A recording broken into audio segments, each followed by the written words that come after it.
اعوذ باللہ من الشیطان الرجیم بسم اللہ الرحمن الرحیم۔ نہج البلاغہ خطبہ نمبر 51 اردو ترجمہ۔ جب معاویہ کے ساتھیوں نے آپ کے ساتھیوں کو ہٹا کر صفین کے قریب فرات پر غلبہ حاصل کر لیا اور پانی بند کر دیا، دیکھو دشمنوں نے تم سے غذائے جنگ کا مطالبہ کر دیا ہے۔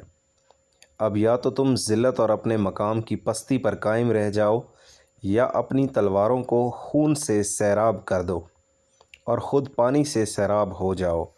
در حقیقت موت ذلت کی زندگی میں ہے اور زندگی عزت کی موت میں ہے۔